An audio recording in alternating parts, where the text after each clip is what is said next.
नमस्कार, आप देख रहे हैं टीएनआई आवाज और मैं हूं आपके साथ जावेद खान। चलिए एक नजर डालते हैं देश और दुनिया की तमाम बड़ी खबरों पर। प्रदेश के गृह मंत्री डॉक्टर नरोत्तम मिश्रा शुक्रवार को एक दिवसीय अल्प प्रवास पर पहुंचे, जहां लोगों की आम समस्याओं को सुना। तत्पश्चात निर्धारित कार्यक्रम प्रधानमंत्री आवास योजना हितग्राही राशि स्वीकृत किस्त वितरण कार्यक्रम में सम्मिलित होकर हितग्राहियों को प्रधानमंत्री आवास योजना से संबंधित जानकारी दी। इस दौरान मंच से संबोधित करते हुए गृह मंत्री डॉक्टर नरोत्तम मिश्रा ने बताया, पहले की दतिया और आज की दतिया में बहुत परिवर्तन है। पहले पानी के लिए लोगों को परेशानी उठानी पड़ती थी, आज पानी की समुचित व्यवस्था दतिया के अंदर है। साथ ही पहले इतनी बड़ी राशि कभी दतिया के विकास के लिए नहीं आई जो अब आ रही है। इशारों में विपक्ष पर भी तंज कसा।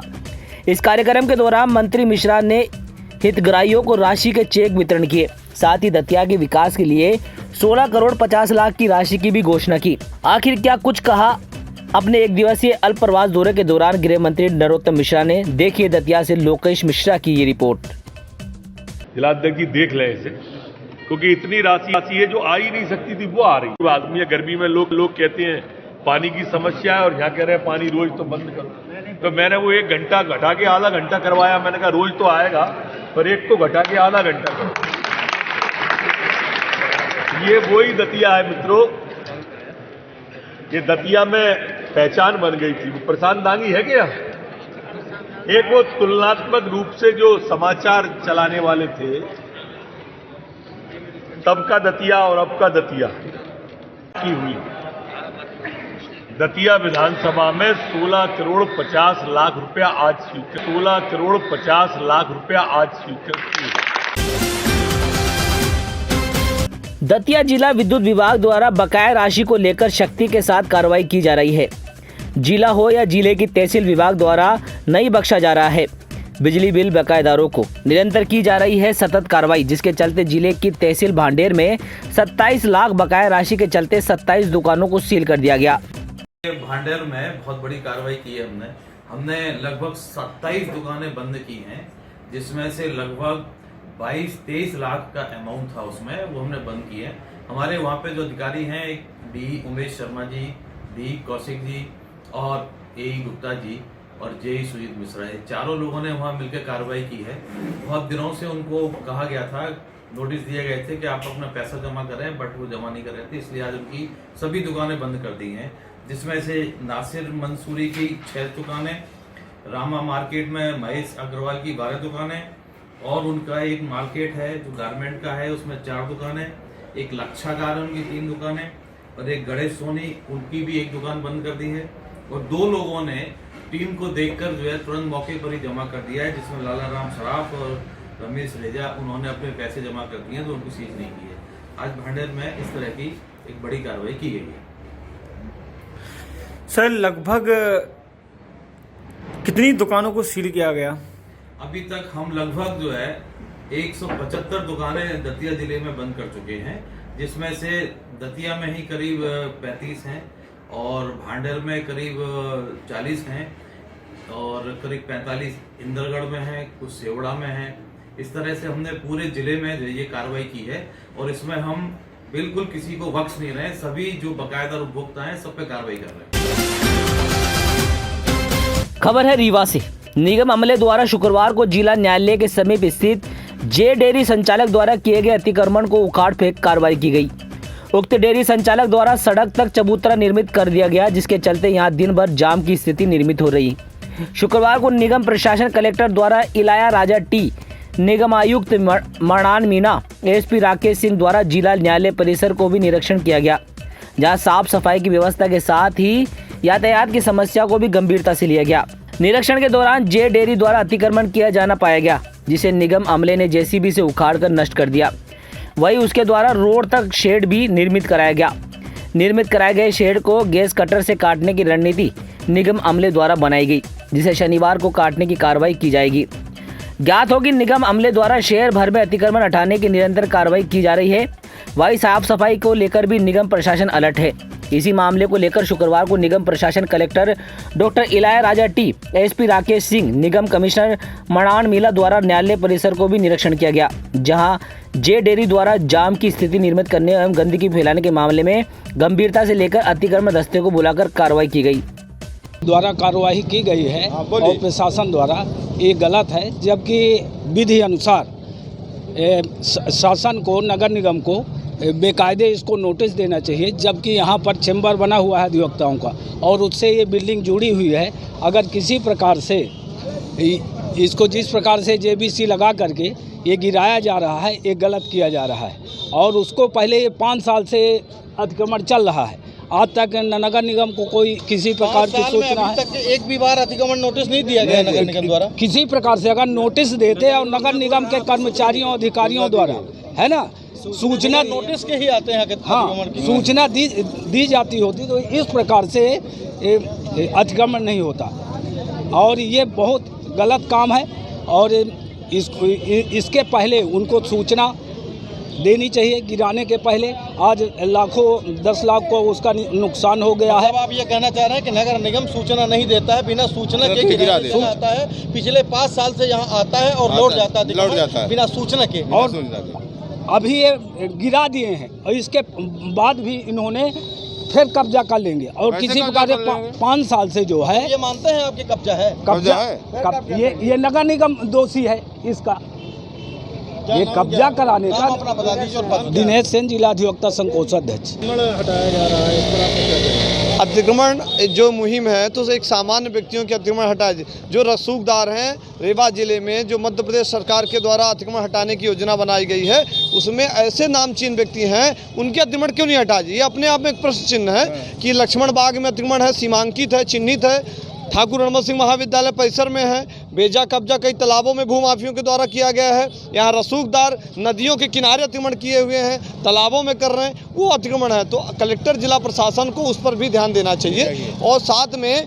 अतिक्रमण की प्रक्रिया को लेकर जो आज कोर्ट परिसर में अतिक्रमण हटाया जा रहा है, उस प्रक्रिया को लेकर अतिक्रमण उन्हों को सीमांकन करके जो हटा रहे हैं, तो उनको ये भी देखना चाहिए कि ये जो भवन है वो जर्जर भवन है, तो जर्जर भवन में अपहरण करना चाहिए। ये रात्रि का समय है, हो सकता है कि बिल्डिंग धराशायी हो सकती। एक इमली का पेड़ है, इसकी भी कटाई छटाई होनी चाहिए और व्यवस्थित तरीके से सभी अधिवक्ताओं का पक्ष सुनना चाहिए। अतिक्रमण यदि है तो हटना चाहिए, परंतु इस बात को भी देखना चाहिए कि जन धन हाथ नहीं होनी चाहिए और पूरे संयुक्त रूप से जो अभियान चला उस अभियान को तरीके से देख के काम करना चाहिए। अतिक्रमण की कार्रवाई की जा रही है। आज जो है हमारे जिला कलेक्टर एवं नगर निगम प्रशासक कलेक्टर साहब के साथ आयुक्त हमारे नगर निगम और डीजे साहब तथा एसपी साहब ने भ्रमण किया पार्किंग को लेकर के जिला परिसर का, न्यायालय परिसर का। उसमें ये पाया गया कि जो अतिक्रमण हैं यहाँ पे जो है ट्रैफिक अवरोध हो रहा है, इसलिए इनको हटाया जाए और ये बेतरतीब बढ़ते जा रहे हैं। उसी के निर्देश और परिपालन में निगम का जो दस्ता है वो उन अतिक्रमणों को हटा रहा है। अधिवक्ता कह रहे हैं कि नोटिस नहीं जारी की गई। नहीं, नोटिस अतिक्रमण सड़क पटरी सार्वजनिक भूमि के लिए नोटिस नहीं जारी की जाती है, वो तो एक रोटेशन में उनको बताया जाता है, मुनादी कराई जाती है, बार बार उनको बताया गया है कि इसको खोल लें, लेकिन ये अतिक्रमणकारी इतने बलात् हैं कि वो खोलने के लिए नहीं तैयार हैं। इसलिए नगर निगम को थोड़ा सा अपनी मशीनें और स्टाफ लगा के अतिक्रमण हटाना पड़ता है। हाँ, ये हर जगह होता है कि जब अतिक्रमण अमला जाता है तो उसको लोग गाली गलौज मारपीट करने का भी पूरा प्रयास करते हैं। आदमी सूझबूझ के साथ काम करता है। जब तक ये प्रयास रहता है कि बहुत अप्रिय घटना न घटेगी तब तक पुलिस बल का सहयोग नहीं लेता है, अन्यथा फिर पुलिस बल का भी सहयोग लेता है। महेश्वर में शुक्रवार को खरगोन कलेक्टर अनुग्रह पी द्वारा समस्त जिले के लिए आदेश निकाले गए कि रात्रि 8 बजे समस्त बाजार बंद होना अनिवार्य है। वही होटलों में बैठकर खाने पर प्रतिबंध रहेगा, लेकिन पार्सल सुविधा दे सकते हैं। लेकिन नगर के होटल एवं ढाबा व्यवसायी कलेक्टर के आदेशों की धज्जियां उड़ाते हुए ग्राहकों को होटलों में बिठाकर भोजन करा रहे हैं, वे भी बिना मास्क एवं बिना सोशल डिस्टेंस के। वही होटल में काम करने वाले नौकर भी मास्क का प्रयोग नहीं कर रहे हैं। ऐसे में नगर में कोरोना विस्फोट की संभावना से इनकार नहीं किया जा सकता। वही जिम्मेदारों से भी दोहरा रुख अपनाते हुए गरीबों को डांट एवं रसूखदारों को छूट प्रदान की जा रही है, चाहे वे दुकान संचालक हो या बिना मास्क के चालान बनाना हो। रसूख रखने वाले कोरोना नियमों का मुंह चिढ़ाते नगर में दिखाई दे रहे हैं। मध्य प्रदेश में बढ़ रहे कोविड-19 के मामलों को लेकर प्रदेश सरकार द्वारा कोविड-19 से बचाव हेतु कड़े कदम उठाए जा रहे हैं, जिसके चलते प्रदेश में होली के त्योहार के नजदीक होते ही सुरक्षा की दृष्टि से धारा 144 कई जिलों में लागू कर दी गई है। इसी के दौरान प्रदेश के ऐतिहासिक शहर दतिया जिले में प्रसिद्ध जैन मंदिर स्थल सोनागिर, माँ पीताम्बरा, माँ रतनगढ़, सूर्य नगरी, उन्नाव, बालाजी में आयोजित होने वाले मेलों का आयोजन सुरक्षा के एहतियात स्थिति कर दी गई है। साथ ही जिले में आयोजित होने वाला फाग महोत्सव में भी लोगों की सुरक्षा को देखते हुए स्थगित कर दिया गया है।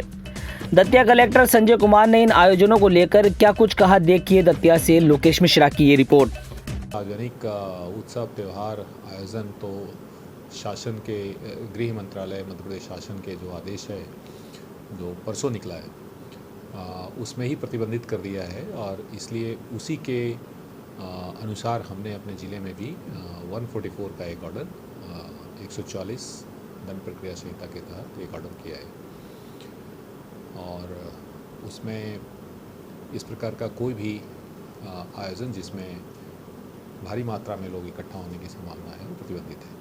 तो इसलिए सोनागिरी का मेला नहीं होगा। जैसा आपको पता है कि फाग महोत्सव होने वाला था 2, 3, 4 अप्रैल को, वो अब स्थगित कर दिया गया है।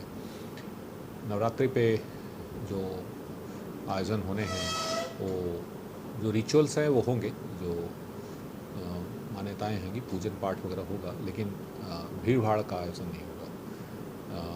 श्रद्धालुओं का भारी मात्रा में जो दर्शन है वो प्रतिबंधित रहेगा। श्रद्धालु जो है वो अपने घरों से ही पूजन अर्चन करें। दतिया जिले के थाना डी पार ग्राम पुराना केसुरवा नटवाली घटिया के पास 19 मार्च 2021 को एक अज्ञात युवक की लाश छिन्न भिन्न अवस्था में मिली थी, जिसकी शिनाख्त टिंकू त्यागी के रूप में हुई थी। पुलिस की प्रारंभिक पड़ताल में मामला प्रेम प्रसंग के रूप में नजर आया, लेकिन ये हत्या सवालों के घेरे में पुलिस को चुनौती दे रही थी। आखिरकार इतनी निर्मम हत्या प्रेम प्रसंग के चलते नहीं हो सकती। परिवार वालों की निष्पक्ष जाँच के चलते पुलिस अधीक्षक अमन सिंह राठौर द्वारा मामले को गंभीरता से लेते हुए अतिरिक्त पुलिस अधीक्षक कमल मौर्य के द्वारा मामले की तह तक जानने के निर्देश दिए गए और अतिरिक्त पुलिस अधीक्षक की मेहनत रंग लाई और इस अंधे कत्ल को पर्दाफाश डी पर पुलिस ने कर दिया। गहराई से पड़ताल करने पर मामला आरोपी सुनील त्यागी मृतक के परिवार में किसी महिला से अवैध संबंध थे, जिसकी रोक-टोक मृतक के द्वारा की गई थी। अपने रास्ते से हटाने के लिए सुनील त्यागी द्वारा अपने साथियों के साथ मिलकर रिंकू त्यागी की हत्या कर दी गई। उपरोक्त घटना का खुलासा अतिरिक्त पुलिस अधीक्षक कमल मौर्य द्वारा प्रेस वार्ता कर दिया गया। 18-19 की दरमियानी रात को ग्राम कशेरुआ थाना थाना क्षेत्र का एक गाँव उसके रोड पर एक डेड बॉडी हमको 19 तारीख को मिली थी, तो ग्रामीणों ने देखी थी। उसमें जो है सीने पे, चेहरे पे गोली के निशान थे और चेहरे को पत्थरों से भी कुचला गया था और उसके गुप्तांग पार्ट पर भी, प्राइवेट पार्ट पर भी चोट किया। इस कारण से शुरू में वो अज्ञात रहा। चौकीदार की रिपोर्ट पर मर्डर टाइम किया गया। कल इसके पश्चात जब वो उसकी पहचान कराएगी, पहचान के बाद उसमें अपराध पंजीबद्ध किया गया। क्योंकि जैसे ही मृतक के परिवारजनों ने शुरू में लगातार जो है पुलिस पर कई लोगों के संदेह के रूपों में नाम बताए थे, तो पुलिस थोड़ी सी परेशान भी रही और संदेही जो लोग थे इनको पूछताछ किया काफ़ी लोगों से। इसके बाद पुलिस अधीक्षक माननीय पुलिस अधीक्षक दतिया के द्वारा हम लोगों की पूरी टीम लगाई गई, इसमें थाना प्रभारी दीपार और एसपी सेवड़ा लगातार इसमें काम किया। और चूँकि इसमें जब भी काम किया तो ये लगा कि प्रेम प्रसंग का मामला है। इसमें जब हम लोगों ने इन्वेस्टिगेशन को पाया कि एक सुनील त्यागी नाम का लड़का है जो ग्राम कशेरुआ का है, तो मृतक की फैमिली की एक महिला के साथ उसके अवैध संबंध थे, जिसमें मृतक उसको रोकता था और इसी बात को लेकर के इसने सुनील त्यागी ने अपने भांजे और दोस्त के साथ मिलकर की हत्या की है। सुनील त्यागी से हमने हत्या में प्रयुक्त 315 बॉल लाइसेंसी बंदूक और इनके जो भांजा विजय त्यागी उससे पत्थर और 2 सौरभ त्यागी से 315 बॉल का कट्टे को जब्त किया है। आज सभी को माननीय न्यायालय पेश किया। उत्तर प्रदेश के मुख्यमंत्री योगी आदित्यनाथ आज जनपद बहराइच पहुंचे, जहां उन्होंने महाराणा प्रताप की प्रतिमा का अनावरण किया। प्रतिमा का अनावरण करने के बाद जनता को संबोधित करते हुए मुख्यमंत्री ने कहा कि जिस तरह से शूरवीर महाराणा प्रताप ने अपने पराक्रम को दिखाया और विदेशी आक्रांताओं को झुकने पर मजबूर किया। वे अपने आप में हमें मजबूत रहने की प्रेरणा देता है। मुख्यमंत्री ने बताया कि महज 41 दिनों के अंदर 2 वीर पुरोधाओं के सम्मान में हमने वो ऐतिहासिक कार्य करके दिखाया है जो पहले की सरकारें सोच भी नहीं सकती। मुख्यमंत्री ने बहराइच में 269 करोड़ की परियोजनाओं का शिलान्यास किया, जबकि 69 करोड़ की परियोजनाओं का लोकार्पण किया। स्वच्छ पेयजल मिशन को बढ़ावा देते हुए योगी ने कहा कि आज नेपाल सीमा से सटे जनपदों में संचारी रोगों को भरमार रहता है, लेकिन उत्तर प्रदेश की सरकार ने पिछले कुछ सालों में अथक प्रयास कर इन रोगों के लिए विशेष शिविर लगाकर मरीजों को इलाज करवाने का काम किया है। वीर शिरोमणि महाराणा प्रताप की मूर्ति के लोकार्पण,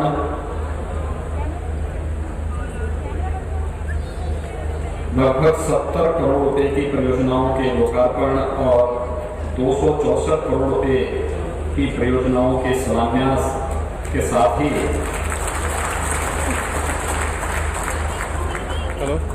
प्रयागपुर के राजा महाराज रुद्रेंद्र विक्रम सिंह जी की मूर्ति के अनावरण कार्यक्रम के लिए आज विशेष रूप से आयोजित आज के समारोह में मेरे साथ यहाँ मंच पर उपस्थित प्रदेश के वो बोले नहीं है जल शक्ति मंत्री डॉक्टर महेंद्र सिंह जी, चलो देखते हैं, जनपद बहराइच के प्रभारी मंत्री सनील राजभर जी, प्रदेश में सहकारिता आंदोलन को एक नई दिशा दे रहे हैं।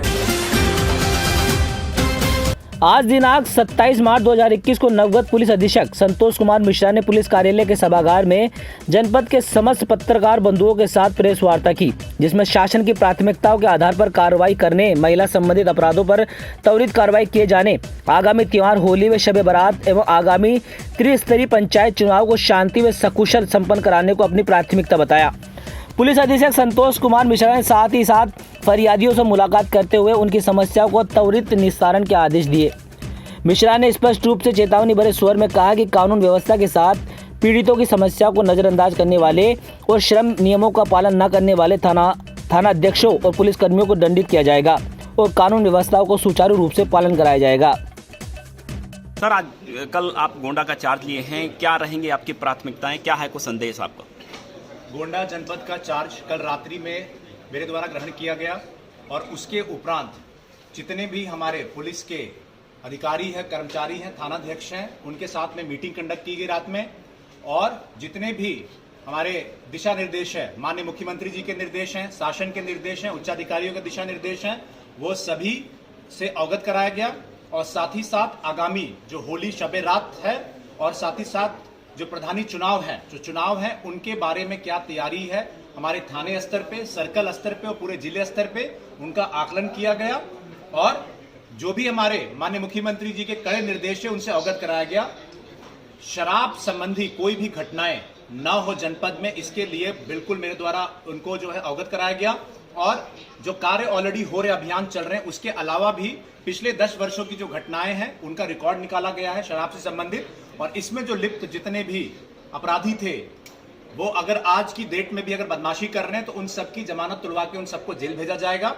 एनएचसी गैंगस्टर गुंडा की कार्रवाई भी कराई जाएगी और साथ ही साथ होली के त्यौहार पे अगर कोई हुड़दंगबाजी करता है ऐसे लोगों को चिन्हित करके उनसे भी निपटा जाएगा और आगामी चुनाव में एक रूपरेखा तैयार कर ली गई हमारी टीम के द्वारा में और डीएम साहब और मेरे द्वारा एक विस्तृत प्लानिंग के साथ में जनपद गोंडा में जो चुनाव है वो भी सकुशल संपन्न कराया जाएगा। माननीय मुख्यमंत्री जी के बाकी जो दिशा निर्देश है, महिला संबंधी अपराधों में बिल्कुल भी कोई कोताही नहीं बरती जाए, उस पर कड़ी से कड़ी कार्रवाई हो और त्वरित कार्रवाई हो, ये भी दिशा निर्देश दिए गए और इन सभी के साथ में पब्लिक की सुनवाई करते हुए जितने भी हमारे स्टेक होल्डर हैं डेमोक्रेसी में, जितने भी लोग हैं, सभी की बातों को सुनते हुए सभी को जो भी उनके पॉइंट्स हैं उनको लेते हुए ये सुनिश्चित कराएंगे कि जनपद गोंडा में आगामी आने वाले जो चुनाव है, होली का त्यौहार है, इन सबको और एक बेहतर कानून व्यवस्था बने रहे, इसी के लिए हम लोग प्रयासरत रहेंगे और आप सभी के सहयोग से जनपद जो गोंडा के हमारे निवासी हैं और बाकी हमारे जनप्रतिनिधि हैं, मीडिया के साथी हैं और शासन प्रशासन के हमारे जितने भी साथी हैं, उन सभी के प्रयासों से जो है जनपद गोंडा में एक बेहतर कानून व्यवस्था, क्राइम कंट्रोल हम लोग बनाए रहेंगे। बहराइच में आज नवागंतुक पुलिस अधीक्षक सुजाता सिंह व बेराई जिले के जिला अधिकारी शंभू कुमार ने भारी पुलिस बल के साथ जिले में रूट मार्च किया। वे जिले के मुख्य चौराहों व स्थलों पर गए। पुलिस अधीक्षक ने बताया कि त्योहारों के साथ साथ कोरोना काल भी चल रहा है, इसको लेकर सावधानी बरतनी चाहिए। उन्होंने कहा कि पंचायती चुनाव व त्योहारों को लेकर पुलिस ने कमर कस ली है। अब पुलिस चौराहों पर व सड़कों पर दिखाई देगी, हर किसी की एक्टिविटी पर नजर रखी जाएगी। जिला अधिकारी शंभू कुमार ने कहा कि त्योहारों को शांतिपूर्ण ढंग से मनाएं, किसी भी तरह का कोई भी अशांति ना करे। उन्होंने कहा कि गलत मानसिकता के लोगों पर नजर रखी जाएगी। मैम, आज होली के त्यौहार के मद्देनजर रूट मार्च निकाला गया। आज आप पहला दिन भी आपका रहा, क्या जनता को संदेश देना चाहेंगे, क्या कहना चाहेंगे? जनता को हम ये संदेश देना चाहेंगे कि होली का त्यौहार है, रंगों का उत्सव है, लेकिन साथ साथ कोरोना भी है और आचार संहिता भी लागू है। तो इन सब चीज़ों को मद्देनजर रखते हुए हमको सेलिब्रेट भी करना है और अपने आप को भी सुरक्षित रखना है। पुलिस की तैयारियां पूरी तरीके से हम लोग मुस्तैद हैं। बिल्कुल शब-ए बारात का भी पर्व है, दोनों एक ही दिन हो रहा है कल। तो हमारी जनता से यही अपील है कि इसको खुशनुमा तरीके से मनाएं, किसी भी कानून का उल्लंघन ना करें। शाम के समय महिलाएं, बच्चे सब निकलते हैं, उनके लिए हमारी जो टीम है वो लगातार ऑन रोड रहेगी। लगातार डायल 100 की गाड़ियाँ हर जगह पे पुलिस विजिबली दिखेगी, ये हमारी पूरी कोशिश है। और जनता से ये अपील है कि इसको खूब अच्छे से मनाएं। हमारी बहुत बहुत शुभकामनाएं। होली की बहुत का त्यौहार है, होली को लेकर के जिला प्रशासन ने क्या तैयारियां की हैं? देखिए, होली का त्यौहार है और साथ में कोरोना का भी समय है और पंचायत इलेक्शन की आचार संहिता भी लगी हुई है। मैं जनपद के सभी लोगों से अपील करूंगा कि ये पर्व त्यौहार शांति का त्यौहार, शांतिपूर्ण तरीके से मनाने का त्यौहार है। हम लोग तीनों बातों का ध्यान रखें। पर्व त्यौहार एक जश्न का त्यौहार रहता है, साथ ही साथ हमें कोरोना के प्रोटोकॉल का भी ध्यान रखना है। कोई ऐसा कार्यक्रम ना करें जिससे कि कोरोना की बीमारी फैलने का खतरा हो, और साथ ही साथ जो पंचायत इलेक्शन की आचार संहिता के प्राविधान है उसका किसी भी दशा में उल्लंघन ना हो। पर्व त्यौहार में कुछ गलत मानसिकता के लोग ऐसे समय को गलत तरीके से उपयोग करने का कोशिश करते हैं। आज हम लोगों ने रूट मार्च किया है, ऐसे तत्वों को संदेश देने का काम किया है कि पुलिस पूरी तरीके से, प्रशासन पूरी तरीके से तैयार है ऐसे लोगों से निपटने के लिए, और जनपद के सभी लोग शांतिपूर्ण तरीके से अपना पर्व त्यौहार मनावे। और इस मानसिकता के लोग अगर कहीं दिखते हैं, पाए जाते हैं, तो तत्काल प्रशासन और पुलिस को सूचना दें। फिलहाल TNI एक्सप्रेस में सिर्फ इतना ही। देश और दुनिया की तमाम खबरों के लिए आप देखते रहिए TNI आवाज, आपकी आवाज के साथ।